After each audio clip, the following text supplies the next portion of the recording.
Whoops. Hey, children of the sun, Captain Starchild here, and I am sitting with a client here today, someone I'm working with, someone who wanted some help with addiction, specifically alcohol. And she's been telling me for the last 10 minutes how these crazy things that happened on alcohol. She got raped, she would black out, she would beat people up, she would put herself in harm's way, she would be promiscuous and go home with men she just met, and then what's going on is she has been going through some massive healing since we started working together.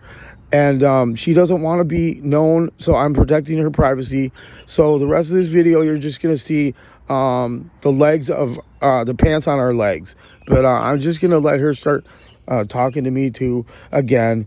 And then you guys just listen. All right, go ahead, Agent Zero. Well, okay, we were talking about... First, you told me your grandma did that when you were a little kid.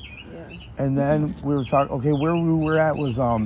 when that person called the EMT, and you felt really bad because you were blacked out, and you yeah, I was extremely drunk, and people who care about me were worried about my safety and health, and so they called the EMTs to have me checked out. And I was so upset because in my blackout state I thought they were calling the cops on me. And these people that I absolutely love, they're my family. I just lashed out at them, called them every name under the sun. It was just, I was so mean.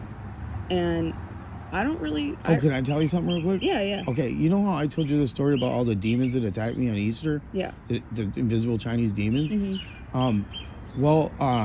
My wife, my ex-wife, but spiritually, you're married forever. Yeah. But we're not together, but we're still friends and everything. So, I sent her some really nice, cute messages the other day, like last week, and I seen that she read them and she didn't respond. And then a week later, I said, "Hey, why are you ignoring me?" Mm-hmm. And then she told me, "Well, you left me a bunch of crazy fucked up messages and you were hardcore abusing me and you were just fucking like that." And I'm like, "I'm sorry." And I'm like, "Oh, girl, well, I was possessed by demons. I'm sorry. I was possessed by demons." And I told her the story about the knife fight. Mm-hmm. And then she said, "Well, you know what? I was too. And I beat the fuck out of my sister."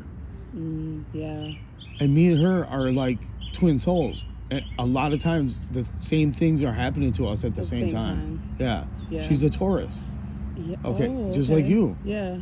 And just like that's Joel. The thing. Like, we always, when we talk about our stuff, we always talk about, how people have wronged us, which is very valid, and, the gaslighting and stuff like that. But I think the thing is, most of us don't want to acknowledge that we all are toxic at one point or another. Yep. We all are abusive. We all fuck up. You know what? In the Catholic Christian Church, the Roman Church of Catholicism, you say a prayer at the Mass. "Lord, I am not worthy to receive you, but only say the word and I shall be healed." And the teaching of original sin. Mm-hmm. And that's because we're all Homo sapiens. We're programmed. Homo sapiens are programmed to attack anything they perceive as having a higher level of consciousness than them. That's why they killed all the aliens that showed up to this planet. Mm-hmm. Anyways, I'm working with you, but I'm healing too. You're helping me heal. Mm-hmm. Listen to this though, okay? Alcohol. First drug I ever got fucked up on. I was 14 years old. I went up to the parents' cabin with my dad and my brother and a friend for the weekend. Yeah. I still to this day don't know why. Mm-hmm. But I had seen his Uncle Paul's alcohol cabinet, and Uncle Paul hardly ever drinks, but he has a bottle of whiskey. I've never even seen Uncle Paul drink, but he has a bottle of whiskey. Well, half an hour after my dad went to bed at 10, I went ahead, grabbed that bottle of whiskey, and in 15 minutes drank half a bottle of Jack Daniels. And I'm 14, I'm not 200 pounds, I'm fucking 125 pounds. Yeah. And then here's what happened. I was out at the end of the dock, and I drank this beer, and then the dock's only this wide. I remember trying to walk, okay? And basically, then I started violently retching and puking. And that went on for 3 days. And as my dad took me out in the boat for a father-son the next day, very serious. It was very serious, but this was incredible. He didn't shame me. He didn't punish me. I didn't get grounded or get a beating because the beating was already over by then. Yeah. But he really calmly said, Nate, listen, alcoholism runs in my family. My dad died of alcoholism. But I still don't. But now I'm doing some deep family history research. Dude, that's, you know what? I have not hardly ever, I've never heard my dad say a word about his dad. Nothing.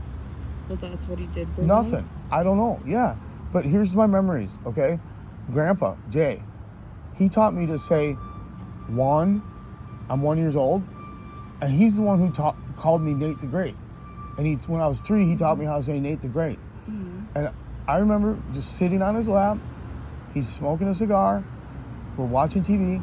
Grandpa's chair is like 6 feet behind the TV, and Grandma's chair is at the other end of the room back there. And Grandma's watching TV, but mostly she's making blankets and stuff, making rugs, and just being Grandma.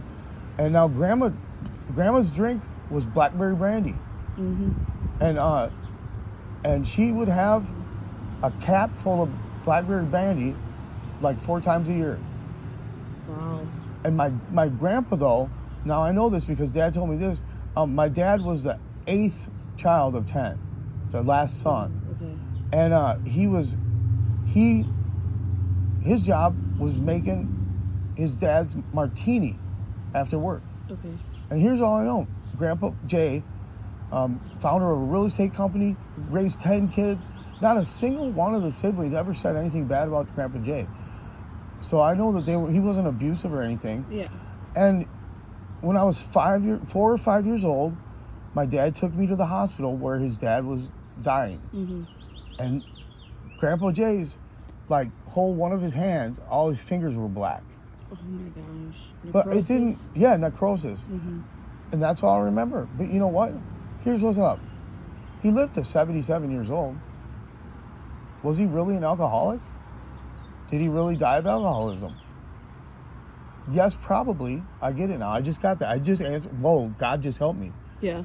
I think my dad was telling the truth. Yeah, I mean, it sounds like it. Because you know how my grandma made it to 95. Did she? Yeah. Yeah. And you know what? She was the neighborhood watchdog. She got up every morning at 4:30 in the morning, had a bowl of oatmeal with raisins and cinnamon sugar, and then went out doing her neighborhood watch. And she would pick up pennies. Check this out. This is what I learned. Miles, my son, remembered. So I'm always all about picking up pennies. I'm all about, I see money on the ground, I'm on it, you know? You know how many people just walk by, pay a quarter even? They just don't feel like picking it up. Well, this is some old gypsy shit from my grandmother, from the Bourbon royal family in the south of France. And they were gypsies, the gypsy queens, gypsy kings. And, okay, so now I learned this. I'm glad I learned this. Because you only pick up a penny if it's heads up. If it's tails up, it's a curse. Don't touch it. Well, some people flip it. Oh. Some people turn it over so someone else can have a lucky penny. But me, I had a little note from my grandma a couple years ago. Yeah. She said, you see one tails up? Don't even go. Just close your eyes, look the other way, and keep going. Yeah. Because just even flipping it can curse you. Yeah. Thanks, Grandma. I love you. Grandma Helen. My grandparents are way, way online spiritually with me. The first time it happened with my grandpa Paul, I went to the temple of Ekankar, Ekankar is the religion of the light and sound of God. There's this beautiful temple out by Paisley Park, by Princess Park. And, wow, dude, I came to the service. I finally made it. I've been wanting to go for 20 years. Oh, that was the day. Oh, my God, this is a great story. This is why my mom doesn't give me money. So I finally harassed my mom so much. And when you go on permanent disability, you apply for it. And sometimes it takes 2 years for the application to go through. Yeah. So it took about 1.5 years, 2 years. And you get a back pay. So my first disability deposit to my account was like $18,000. Mm-hmm. All right? Yeah. And my mom is my representative payee because you're judged with bipolar disorder and the permanent disabled, you're not able to handle your own finances because one of the symptoms of bipolar, when you go manic, you go on spending sprees. Mm-hmm. And this, I've sat at the hospital talking spending sprees. So I don't even know how it happened, but I finagled it. I got the card. Yeah. I got the card out of her hand. Then I went to some friend's house. This is when still I was not being welcomed to places, and I found these friends' houses that let me stay there for the night. And that was cool because I was making mushroom tea. Ooh. Oh, and this is the first time this crazy shit happened, okay? Mm-hmm. Now, you know those American Spirit pouches? Yes. I smoked the red pouch, USDA organic red pouch of American Spirit Roll Your Owns for 20 years. That was my smoke. Yeah. And so I'm at the fucking girl's house. I'm making mushroom tea with crystals and all these ingredients. I was making a mushroom tea for women. Mm-hmm. It was very light and easy. It's safe for children. It's safe for women. It's safe for pregnant women. And so I was out of cigarettes. I was out of tobacco. Yeah. And I started kind of craving tobacco, but I didn't think about it. Well, I did this one ritual and some certain prayers. And then I reached in my back pocket and pulled out a red pouch of tobacco. Holy shit. Yeah, that was holy shit to me, but it wasn't even. It was like, that makes sense. Thanks, God. But it still holy shits me. Yeah. Yeah, my green turtle, my malachite turtle. Did I tell you about the turtle? Yep. Yeah, he's out on another mission. Yeah. Yeah. Yep. He'll return. I saw him. He came back to me, and he'll return. And it may not be this lifetime, and it may not be the next, but he will return to his home. Yeah. Dude, wow, look at all this. Okay, so listen to this too. Okay, alcohol. Well, that time that the first drug I did, the first time I smoked a cigarette, I was like 11. Yeah. I had a couple puffs from a dude at the park. Didn't really dig it. Yeah. But I'm a tobacco baby. I mean, literally, my mother was a smoker. All my grandparents were smokers, were tobaccos. My grandpa was chewing tobacco and smoking, and then he quit smoking at one point, but he still chewed the tobacco. My brother Matt reminded me that Grandpa Paul gave us chew when we were like 10 and 9 or 8 and 10. And then, so alcohol though, that was the first time I got fucked up on drugs. Mm-hmm. And, but I didn't black out. I just passed out. Yeah.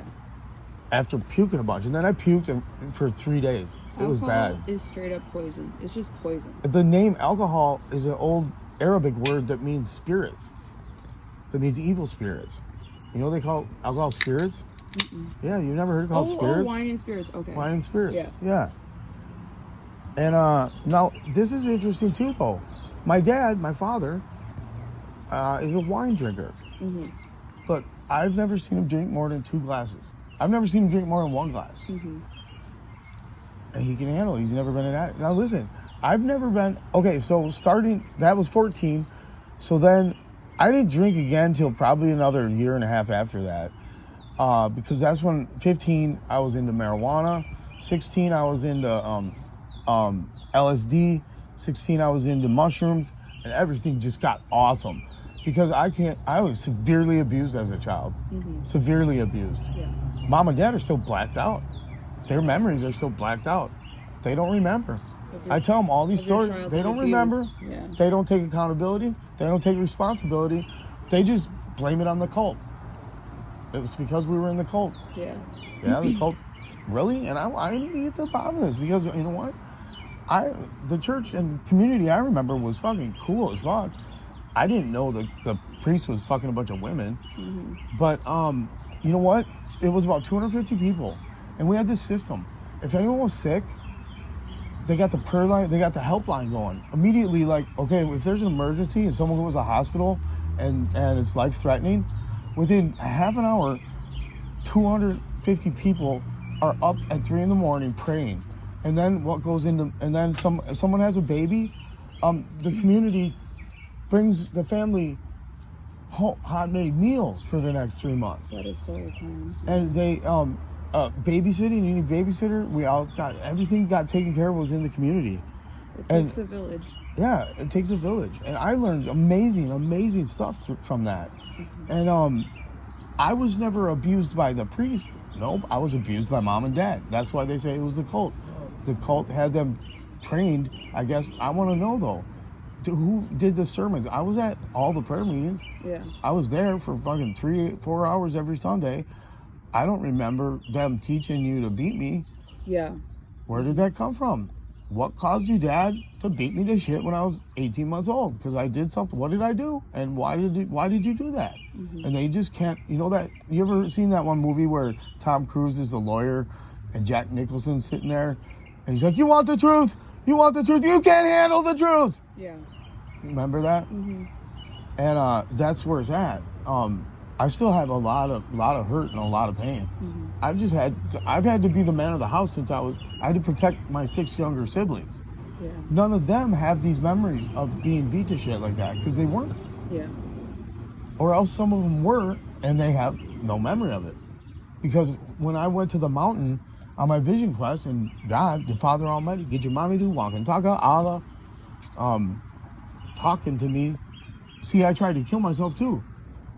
I was gonna crash my car off the side of an 800-foot cliff and just die. And I knew I'd just go right back to God. Yeah. You know, I want to go down in a blaze of glory. Well, my archangel, my guardian angel, Mikhail, didn't let that happen. He actually reversed time for like 3 seconds. Yeah. And then instead of going off the cliff, I went the other way and my car got stuck on this big log. And then there I was for 3 days and 3 nights. And I got to tell that whole story on a video, but I'm trying to say, like, see, just you sharing what you just shared, look at everything it brought up for me. Yeah. And look at how we do healing together. Because I'm getting nervous, but you're holding me down. I'm not anywhere near having a panic attack. Yeah. Which has been what's going on for the last 11 years. It always sends me to the hospital. I can always feel it when it happens, and I feel like I can calm you down, or at least help you help yourself to calm you down. Absolutely, you know? yeah. Yeah. That's what's up with Taurus and Scorpio. Yeah. Do you know Taurus and Scorpio is other signs don't have that with opposite signs that much. They don't. Okay, yeah, because think of all the signs. But I'm a Scorpion with a stinger, hardcore. Claws and a stinger. People that fuck with me, well, karma's a bitch, huh? Yep. You know why I know? Karma's my cousin. And in our royal family, we don't fuck cousins. I don't fuck with karma. And karma don't fuck with me. Yep. I had enough karmic, but I had enough with karma. Yeah. I'm righteous now. I don't create bad karma. Why would I? Yeah. She's my cousin. Exactly. I'm never, ever going to fuck with karma. And you know what? This is one thing I want to say. Because, so I started drinking alcohol. And I was a big alcoholic. So then, and at 16 years old, I had all these liquor stores I could go to. It was a different time back then. And Diamond Jim was awesome. I'd get kegs for the keggers. And dude, he was so awesome. Like, and we were such good customers. He gave us his private number. And he's like, if you ever need anything, just call me. Okay. So if we ever just misjudged, didn't have enough kegs, or we just wanted to drink that much more. Like, I remember one time we called him at 2 a.m. He brought us another keg of beer. Wow. Yeah. So listen, and then I'm playing bars, and we're drinking. Well, you can't drink while you're playing. Yeah. But, people buy you shots and bring a tray of shots up to the band, and you got to do them. That's what's awesome. So then it was Jim Beam, and I'm not an alcoholic, never have it. You know what? I have drank like 18 drinks, 24 drinks, never blacked out, never beat up anyone, never got violent. Yeah. Because I'm just a peaceful person. And also, I'm a wonderful drunk driver.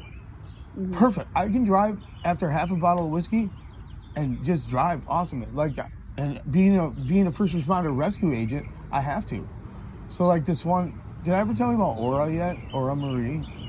You may have. Oh man, I love her so much. You're gonna meet her. Okay, yeah. You're going to meet her. She lives right up on Lake Malak, right by the Lake Malak Band of Ojibwe, right outside the reservation.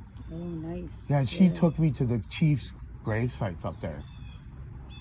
To burial mounds. Incredible. Yeah. That was a good maneuver, too. She got tripped out by me because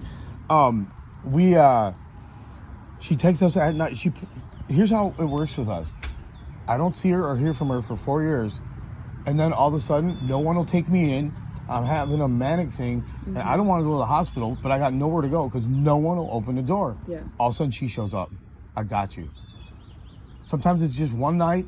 Then she gives me new objects for my medicine pouch, presents. Sometimes she makes love to me, sometimes not. That's not the thing. Well, a couple long years, like 6 years ago, I had to rescue her for her. She's in the hospital. She has massive disability, massive chronic, crazy shit. Like when she told me what's going on now, it was like 2 pages long. Yeah. You know? Yeah. And she just can't die. I mean, she's just wrong. She's just righteous. Yeah. And but suffering. Anyways, she fucking showed up this one time. Boom, we go up. She has some cocaine. She has enough cocaine for each of us to have a line. And she's taking me to the chief's grave. And we go there at night. It's like midnight or 1 in the morning. And we drive the whole drive away. But on the way, at one point, the park police, or not police, but the park security, the DNR, whatever. There's a dude with a pickup truck with a light on top, not light on. And I said, hold on, just stop. Let me talk to him. Yeah. I brought him, I had a brand new oneie. Yeah. Packed it up. I said, dude, this is for you, bro. Yeah. He took that. And then we got in the car, and then we went around the thing to see the chief's grave. And then when we got back, the sheriff was there. And then everyone's just like, just be cool. Yeah. And the sheriff wants to go in the car and look in the trunk. And he starts doing it. I says, Sheriff, that is holy. I'm a holy man. I am a Native American medicine man. Yeah. That is my medicine bag, and you do not touch that. And he just went away. Good. Hell yeah. Good. Absolutely good. Because if he would have gone in that, well, I wouldn't have done nothing there. But he would be executed. Yeah. Yeah. So he was a smart man. Definitely. And now I got to get meetings with this is step by step, but I got to get meetings with all the local chiefs of police and sheriffs. A lot of cops in this town know me. And I got to get with Officer Andy and Officer Dan, St. Paul Police, okay? Yeah. Because like this one time, this was awesome. I started talking to Mom and Dad again at their house. Yeah. But what happened? Come on, Mom and Dad. And I start telling them all my memories, and I'm like this, and I'm like this, and I'm like this, and I'm like, I'm not freaking out. I'm talking. Yeah. I'm looking for answers. I'm fishing. And they just won't acknowledge that it happened? Won't acknowledge at all. You know what? That's so crazy. Not acknowledge at all. Because like I brought up things to my parents acknowledgement. That they've Not said or no done. acknowledgement. No. See though. Listen to me carefully. Yeah. It's because they are blacked out. When I had my vision quest on the top of the mountain, one thing that God did for me is He gave me back all my memories. Because the reason I was able to just be rocking and rolling and not fucked up and not fucked about it for all these years, was my memories were blacked out. Because I, as a child, suffering that type of abuse, thank God we have a built-in system called disassociation. Yep, shuts you down. Yeah, man. 10 seconds after he starts beating me, I'm just out of my body. Yep. I'm out of my body. And I don't know where I was there, but maybe I was safe on the spaceship there when I'm out of my body. You're unconscious. Yeah. And you know what's cool? I mean, pain, you can't remember pain. I had a car drive over my leg. That's a good story too. I got 60 grand for that. But you know what? I remember it hurt. I remember being in the waiting room. Waiting, and then it finally started hurting. And I started screaming, somebody help me, I got insurance, give me some fucking drugs. Yeah. You know? But it took a long time for it to hurt, because when the leg got run over and the EMT comes, I just laid down on the ground, pulled my cell phone up, and I'm like, I can't get up. Yeah. Car ran over me. You know what? You know what the dude said so they get me in the EMT, they get me in the ambulance, and these EMTs are so friendly, So nice and so caring. They put a blanket over me, and they got like my blood pressure and all this shit. And then he's like, were you drinking tonight? Mm-hmm. I'm like, yeah. He's like, how many drinks did you have? I'm like, I don't know, 12, 14. He's like, that's a good thing. I'm like, why? And he pulls the blanket up, and my leg is like all fucked up. You know, the bottom part of my leg is like 8 inches this way. Yeah. I'm like, sweet. Yeah. And then after like 3 or 4 hours of waiting, it finally started hurting. Mm-hmm. And they gave me some morphine, and I was good. Yeah. That's the thing about pain. Like, you can remember, like, oh my God, it hurt. No. I'm not showing your face. It hurt so bad, and I was just trying to get it closer to your voice. You know, it fucking hurt. Like, you remember that it hurt. You remember that it hurt. But I don't, at least for me, I don't remember exactly how it felt. I can't. Right, I can't remember pain. I can't. You can't recall pain. If you could, then you would start feeling pain again. Yeah. That's why, okay. I didn't even realize till we just talked about that. That's why I would rather get beat the fuck up than deal with some narcissistic emotional abuse. 100%. Causes brain damage. Mm-hmm. And you can remember that because you're still suffering from it. Oh, yeah. Yeah. My son hardcore narcissistically emotionally abused me hardcore for like 5 years when he was drug addicted. Finally, November 7th, 2019, I couldn't take it no more. I was on the couch. He's like 8 feet away from me. He's raging. He would get 2 inches from my face and rage how he's going to murder me and kill me. I could not deal with that. Oh, dude. Mm-mm. Well, and see, I kept dealing with it because he got to the point where no one would let him in anywhere. And I'm like, my precious firstborn son. I'm still looking at him like my 18-month-old baby. Of course. But finally, God damn it, God help me. The powers, the forces to be help me finally stand up for myself in my own home, in a man's home. Mm-hmm. And he said, oh, this was a good one. I mean, he was raging. Well, I finally, and this has happened before too, and someone I could tell you, well, he's like 6-8 feet away from me. I'm on the couch. I turned into my 600-pound black mama puma, and boom, just pounced the fuck. Had him down on the floor within a split second. Totally pinned down. He shut the fuck up. Good. And I said, get the fuck out of my house now, bitch. This was so hilarious, dude. 10 minutes later, because his girl was there too. Yeah. And his girl still took him. She could deal with this shit. 10 minutes later, he sends me a text message and a picture of a red spot on his neck. His neck was red. He's like, you just fucking hurt me, or whatever. I just laughed. This is some good shit. Yeah.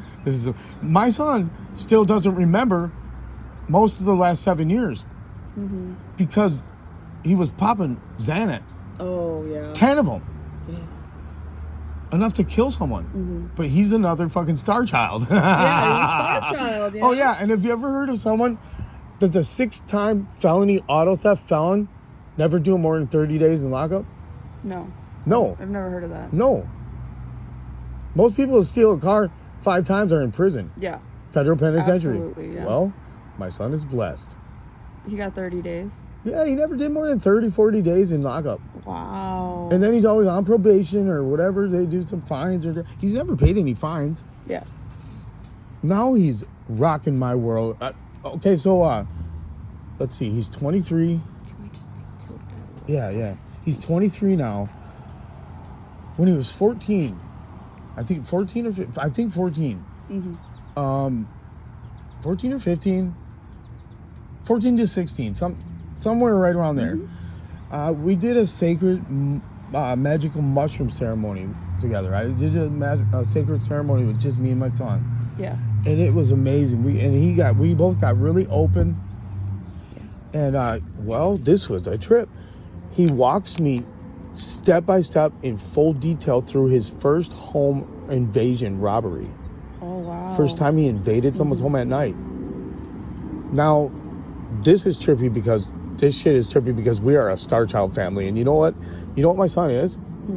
Well, he's my head repo agent of my repossession business. Okay, yeah. Because you know what? He never broke a window. He doesn't know he's not smart enough to hotwire a car.